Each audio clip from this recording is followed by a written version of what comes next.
Make sure you guys hit the subscribe button if you guys are enjoying the content that we're throwing up. And make sure you guys hit the like button if you enjoy the video. And yeah, let's begin. Okay, so getting back into Justice League by Scott Snyder. Again, this is actually an exceedingly important storyline because what this does is really sort of corral together a lot of the multiversal stuff that's been going on in DC Comics up to this point. Now, there are really two stories that take place in this. One involves Martian Manhunter, which we'll explain because I think for a lot of people, the ending seemed a little strange and a little ambiguous, but we'll clear all that up. And the second one, of course, is with the Justice League itself. Now, for Martian Manhunter, what he's doing is he's actually sort of reading the brainwaves of a lot of Earth's inhabitants, and they're all talking about what's called the Cloaked Man. This man out there who is appearing to them and then offering them whatever it is that they need in order to rally them to his cause or to just set them on violent streaks or what have you. And violence really seems to be the name of the game in terms of just like invoking all these crazy actions by various individuals, you know, running into places with guns, different things like that. And the superheroes are doing what they can to corral it all, but it really seems to be amping up more so than any other time, right? Like for whatever reason, people are just pissed off all the time. And it's kind of an interesting concept, right? You know, because it's like life's too short to be pissed off all the time. It's one of these things where it's like, if the life that you live leads to you constantly being pissed off, then your life probably sucks. But nonetheless, you know, it's interesting because all these evil actions, all these terrible actions are being invoked by Lex Luthor. And where the idea of the Cloaked Man is more of like a myth or something like that people claim to have seen, but are you know, have never actually seen themselves. There are some who have. And all fingers, you know, all the signs that Martian Manhunter is looking at, they all point directly to Lex Luthor. Now, at this point, we switch over to the House of Heroes. Now, the House of Heroes, you know, this is one of the cool things. This first appeared in Multiversity #1 back in 2014. Now, of course, we did cover that series, but again, this is basically the Multiversal Justice League. The House of Heroes is a giant satellite. It used to be occupied by the Monitors, and they were all basically wiped out except for one. But at the moment right now, it was totally unoccupied by the time the Multiversal Justice League showed up, and they basically operate out there. But the House of Heroes serves two purposes. One, it's kind of a monitoring satellite for the multiverse, right? If there's like a multiversal calamity that the Multiversal Justice League needs to attend to, or it's a giant meeting and gathering place. Now, there are some cool faces that show up here. Of course, we end up having Wally West from Kingdom Come, who shows up here. For those of you guys who recognized him, you've got Vampire Batman, then you got Captain Carrot. Captain Carrot, I love Captain Carrot. I love him.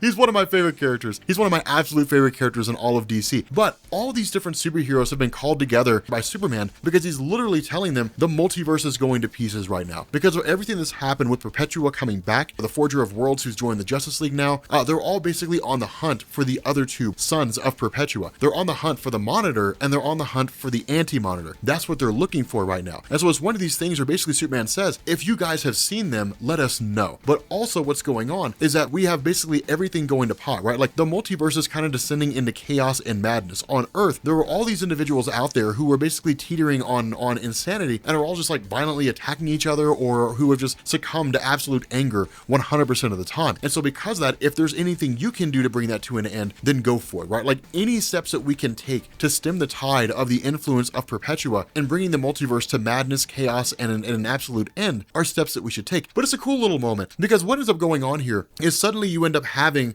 Martian Manhunter, again, following the clues and things like that, ends up arriving at this old house of Lex Luthor. But it's the Lex Luthor family house. It's the house of Lionel Luthor. It's the house of a woman, rather, who is visited by the Cloaked Man, but he's met by the arrival of Lionel Luthor. And this is kind of a cool thing, right? Because Lionel Luthor is supposed to be dead. Now, for those of you guys who aren't really familiar with a lot of the changes that have been going on in Scott Snyder's Justice League, one of the things that was hit on here, and really one of the things he did, was rework the origin of Martian Manhunter. The way this played out was that originally there was a guy named Dr. Ertl, and Dr. Ertl, conducting an experiment, had basically brought Martian Manhunter to Earth, and then Manhunter kind of explored and went around and then eventually became a hero, and his powers were given, you know, kind of expanded, and he basically became Superman with telepathy, and he was afraid of fire, and he could shapeshift. That's kind of how his character progressed over the years. But with what Scott Snyder's been doing, what he basically established here is that instead of it being like a guy named Dr. Ertl who basically brought Martian Manhunter to Earth, that what ended up happening is Martian Manhunter was kidnapped from Mars as a baby or as a child and brought to Earth and basically experimented on by Lionel Luthor, the father of Lex. And so with these kind of gruesome experiments and psychological tortures taking place, Lex Luthor as a child actually freed Martian Manhunter, and that's how he ended up going back out into the world. It's a cool little moment here. It's a cool little segment here in terms of like the kind of reworked origin of Martian Manhunter. I actually like it more than the other one, right? It's just, you know, kind of an accidental portal opens and here comes the Martian. You know, I like this one a lot better than the old school origin. But what we end up learning is this is not actually Lionel Luthor. This is basically Amazo, and that Martian Manhunter has kind of been caught in the clutches of Professor Ivo. Now, this is not a stupendously huge thing. It's a cool little moment in terms of Dr. Ivo basically being crazy and kind of the history that he and Martian Manhunter have, and the idea that what's going on here is that Amazo's back as strong as he ever was, right? For those of you guys who don't know, Amazo was designed by Dr. Ivo for the purpose of being able to duplicate the powers of others, right? So he's basically a Swiss Army knife. He's like a god killer. It's one of the coolest things. It's kind of cool to see him come back, right? Because for me, like having a character out there who can duplicate the powers of all the other members of the Justice League and then defeat them all makes him one of the most interesting concepts out there. In the New 52, we got the Amazo virus, and then eventually that led into Amazo proper. But with regards to seeing him reappear here, there's not a whole lot doing. It's not a great big huge event, great big huge thing. You know, it would be kind of interesting if it was, but it's just sort of a small little moment to show that all the things that Martian Manhunter's going through and really kind of progressing his story towards its logical end. But what this does is it switches back over to the Justice League. Now, this is really where one of the big things happen with regards to this story. That when the League shows up there, of course, with the Forger of World having joined their ranks, and they essentially show up on the planet Nil, what we end up finding out is that this place is essentially the home of the Monitor. But what the World Forger does is he basically goes through and says, here's the history of the multiverse, like that, like the history of your universe, just like that. And it follows suit so perfectly, right? Because when people have asked about the crises in DC Comics, Crisis on Infinite Earths, Infinite Crisis, Final Crisis, what I tell them is that the first Crisis, Crisis on Infinite Earths, destroyed the multiverse. That Infinite Crisis brought it back, albeit in a different form with, you know, different settings and whatnot. And then Final Crisis made the heroes aware of the fact that the multiverse had returned. That's really what's going on here, and that's really what it is that the World Forger is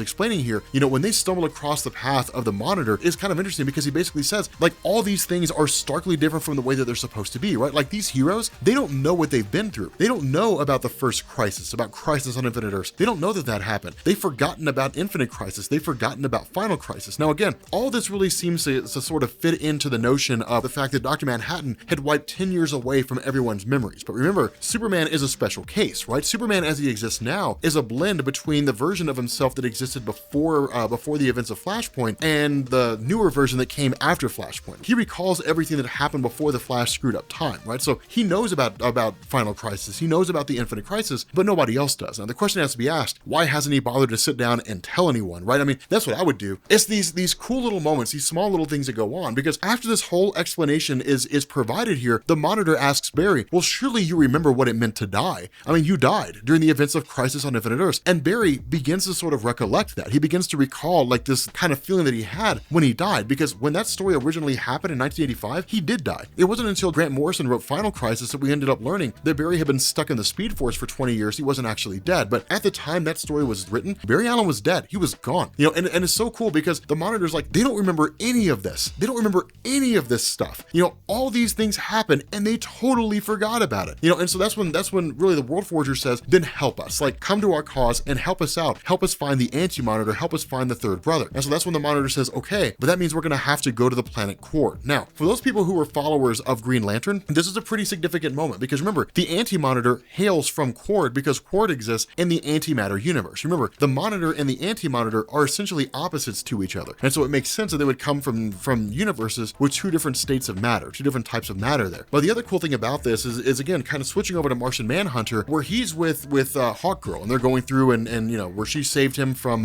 Professor Ivo trashing everything in the office, or I guess everything in that whole building, including Amazo. She just like comes running in with her mace and just like smashes his head off, and then like Martian Manhunter rips his brain out, destroys it, and then like they just bring an end to Dr. Ivo. Like that's basically just the end of him, and it's all said and done. We end up learning, of course, that like Dr. Ivo was never here in the first place, that he was just basically a robot. But again, this seems to indicate the idea that Lex Luthor is working with Dr. Ivo, and presumably Dr. Ivo will end up joining the Legion of Doom. But again, kind of moving over to Martian Manhunter following up with Hawkgirl, of course, he's met by the arrival, or I guess really this little holographic image of Lex, who essentially says, I can give you everything you're looking for. All you have to do is follow my instructions. And so, per the instructions of Lex Luthor, Martian Manhunter and Hawkgirl fly out to the middle of nowhere. Martian Manhunter shuts her down, so she ends up basically passing out. And then this kind of dimensional doorway opens up, which was the original lab of Lionel Luthor from the last Justice League video that we had. And then basically basically it's this huge explanation that like everything I'm doing is for the purpose of attaining power and trying to achieve this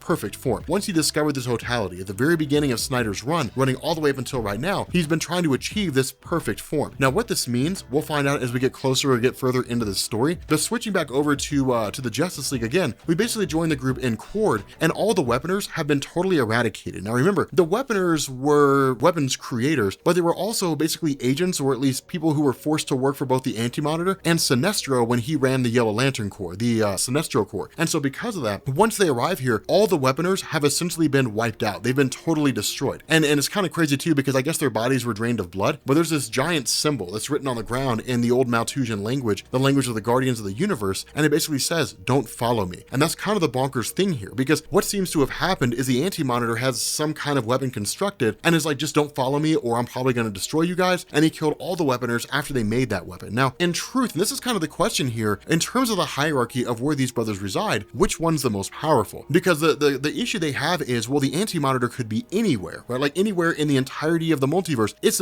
a needle in a stack of needles. There's no guessing where it is that he could be. They could spend all eternity searching from one universe to the next and never find him. Of course, what they need is the ability to kind of track down antimatter energy, and I'm sure that form will come in time. But switching back over to this discussion with Lex and Martian Manhunter, what we end up learning here is that in the early days when the multiverse was created by Perpetua, right? Like this existing multiverse as it stands now in DC Comics, when it was created by Perpetua, she had what were basically like what she considered to be these perfect beings, these perfect organisms out there who essentially made up her armies. And so she maintained her order by using these beings to her disposal. Now, what ended up happening is after the fall of Perpetua, these beings were split in half. One group became humanity, the other half became Martians. And so as a result, that's one of the reasons why Martians look like humans, is because they stem from humans. And so because of this, what Lex Luthor needs to achieve his perfect form is Martian DNA. And that's why he brought Martian Manhunter here, is to say, hey, look, merge your body with mine and we'll become this perfect organism. Now, of course, Martian Manhunter shoots it down. He's like, that's ridiculous. Like, you're crazy. You've basically lost your mind. And then Lex says, okay, fine, that's how it's going to be. Then that's how it's going to be. And so as a result, he basically ends up taking over Martian Manhunter, right? Like what he says is like, these machines that I have here that were designed to dampen your powers and to keep you from being able to read my mind were also hacking into yours. They were learning how to basically like subvert your telepathy and then use it to our own ends and start like riddling your body down so I can literally absorb you. Lex Luthor finds a way to overpower Martian Manhunter and then absorb him into himself and then achieve this perfect form. It's kind of bonkers to see, right? Like now, what this means going forward, we don't know, because we don't know what kind of enhancements these offer. We don't really know if Martian Manhunter is truly dead, but we don't know if Lex Luthor can walk around with like telepathy and shapeshifting and all these things, or if those powers just aren't really available to him and instead he just has enhanced strength and durability or something along those lines, right? Because Lex Luthor's already a super genius. Now, being able to like elevate his consciousness to like cosmic awareness, or being able to elevate his intelligence to like super high levels, maybe that'll present itself in time. But at the moment, he's just kind of like this absolute perfect being is really what he is. And so as a result of this, when the Justice League is met by the arrival of Lex Luthor's Legion of Doom, what they end up saying is like, we have to get out of here. And where members of the League want to stay and fight, John Stewart's response is, no, I have you guys protected with my Green Lantern ring. But if we get into this scuffle, if we get into a fight with these guys, my ring is going to run dry. Basically, we're going to run out of juice. And when that happens, I will not protect you. And so essentially, you're going to be a positive matter human in an antimatter universe. You're going to explode. You'll cease to exist. You'll basically die. And so like the only option we have here is to leave this place. It's to get out of here as fast as we possibly can. It's a really, really smart move, because what this does, and that's one of the reasons why it is that Sinestro chose to operate in Qward. One, because he was banished there. But two, while he could have left and made his way back to the main DC universe, what this meant was that he could operate inside the negative zone, or I'm sorry, inside the antimatter universe and not have to worry about being disturbed, because people can't readily access that place. They can't just get in a ship and fly there, because if they don't take the right precautions, they're going to end up dying. It's a great safe haven. It's a great place to stay hidden away from everything. So with that being said, guys, we're going to bring this video to an end. It's an awesome story. I love what Snyder's doing with Justice League so far. I think it's one of the best stories coming out of DC Comics. But with that being said, we're going to bring this video to an end. If you are new here to Comics Explained, make sure you guys hit the sub button to become part of the Rob Corps. If you guys enjoy this video, make sure you drop a like, and I will catch you all later. Peace.